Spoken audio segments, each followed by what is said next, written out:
So yes, we have been and I've stated this before, so every 10 years just about, a mayor or a village manager has gone down to talk about the gun range. I've been down there 3 times in my terms on council.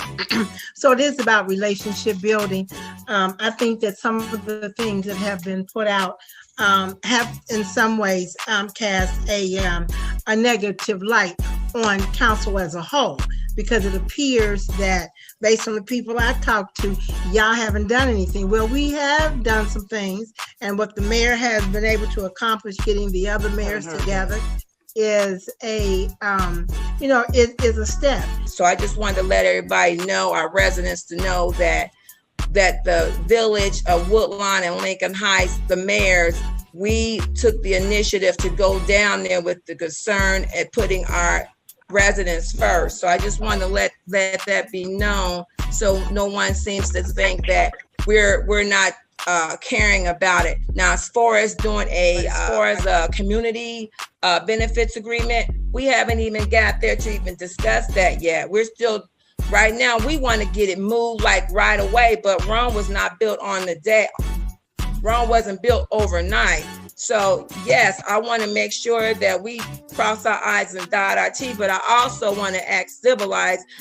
Can I speak? Thank you, Mayor. Can I speak?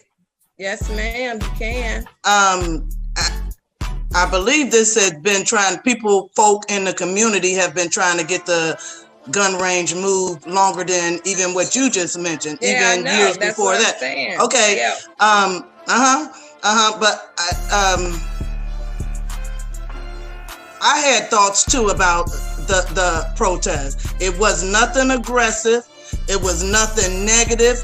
Everybody that spoke didn't have nothing but positive things to say about Lincoln Heights. I learned some new information. I learned a lot of new information about the sound and how it affects kids in school. That information alone was good. And another thing that was good about that, they listen. I have been getting phone calls. I've been seeing things posted on Facebook, not just within the village, but people out in the city who are seeing the injustice from that gun range, and they're ready to come and help support. So the fact that more people than just the people in Lincoln Heights became aware and is willing to help, because we can't do it by ourselves. No, we can't. We cannot do it by ourselves, and it's been years. It's been years. And the reason why it's going to get moved is because Evendale is going to have something to say. They don't want it anymore because they can't make the money that they trying to get. But then they should speak up. We got to get this changed, Lincoln Heights. We got to get this changed. But to your point, and this comes down to both ends of it. When us as council members don't engage in the people don't feel empowered, you're going to get a lack of people that wants to be a part of it. If you weren't bombarded with commercials during the presidential elections, then you wouldn't care about it, you wouldn't hear about it, you wouldn't get the turnout that you do. It's the same type of thing here.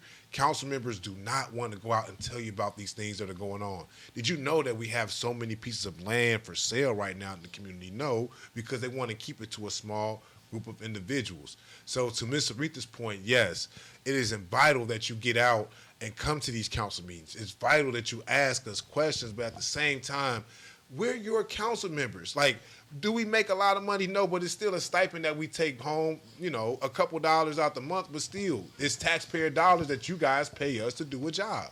And with your dollars, it's your money, you're allowed to ask me questions. And with that being said, let's move on to the next thing, because we're talking about patterns here. And this has been a pattern. This is not a one-off. This has been a consistent pattern. First, Deepak Desai tried to claim that I am not qualified. He did. There was not a vote. He tried to take that claim that I never paid my taxes, which is not true at all.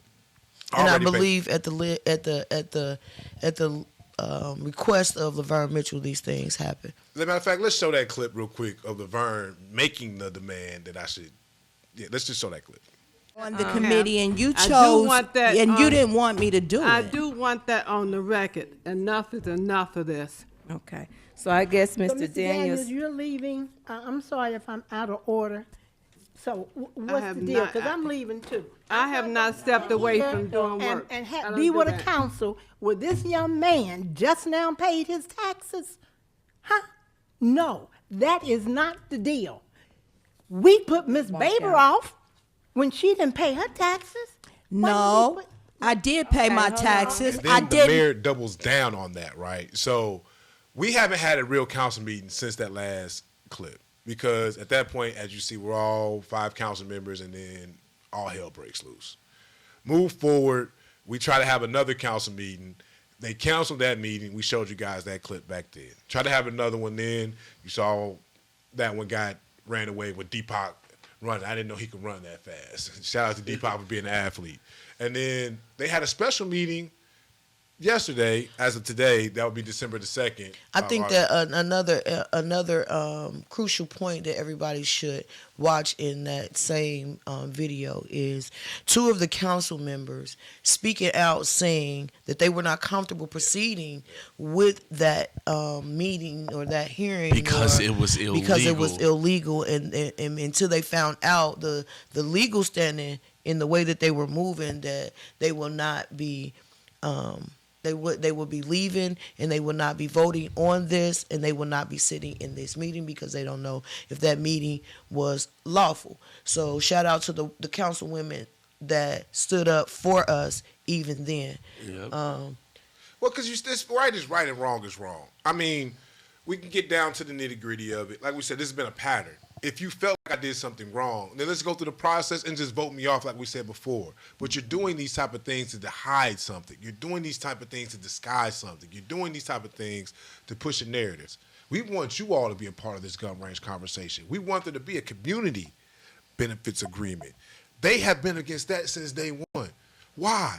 Why has LaVerne consistently said that they don't want the land? Well, there's also another recorded council meeting where LaVerne Mitchell clearly says she rocks with the Evendale mayor, and she been good friends with him, and that's where she always gonna go. I think it's nice of Mr. Finan and got a good relationship with Mr. Finan, with Mayor Finan.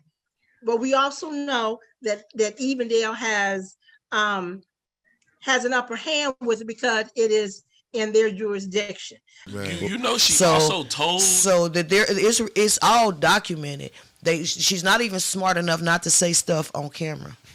She also told us that mind you, representing the residents and what we want, she said on live that we don't want that land. It is clear that area over there, it's been stated, Lincoln Heights ought to get this, and we don't want that property because number one, we'd have to clean it up. That's not true. So you speaking for the whole council? Wait a minute, hold on, let her finish. I'm saying that. Right. And not only did she say that, Mayor Ruby Kinsey Mumphrey said we don't want that land, which is crazy because we can show that clip. Yeah, it's all recorded. We're gonna show that clip. We're not interested in this land because it is a brownfield. Come on, now I know y'all see that's crazy. How can you say that we want the land and you've always wanted the land and you see things happening with the land and then all of a sudden you change your mind? Look like if we didn't have that shooting range and if we would have had that land, what would we be like? What would our population be?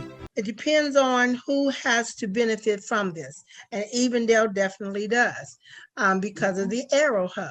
Mm-hmm. So, and we cannot have an outside organization say what it is that we need. We need to say, these are the things that we want to do. And we take that to an organization. Freedom of speech.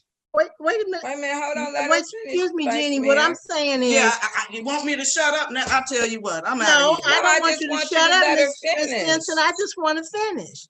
And that should first come to council and be talked about. Not there in the open community without us agreeing with that.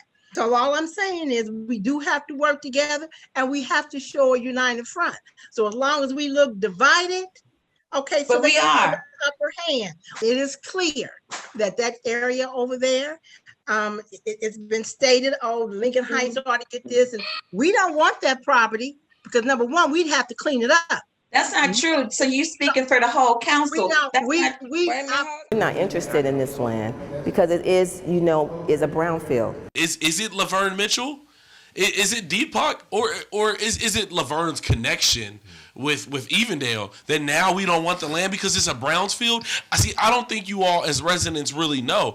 With that Brownsfield project comes dollars for us to clean up that land. That's right. That goes into our pockets That's as right. residents. We can be trained to work on that land and restore that land, which we're doing here at the Heights Movement through Jackson Street Farms. So if you want to know how we can make money and gain land back to Lincoln Heights, we're 1/10. We are 1/10 the size that we are supposed to be. So if we even have an opportunity to and it's gain so back, many, I'm sorry, residents the age of LaVerne or maybe a little younger that don't even believe that LaVerne said that, because they've sat down on council and we got talked the about video. plans of what they would do with that land. So they couldn't even believe that LaVerne would say that LaVerne said that. So again, I say, watch it.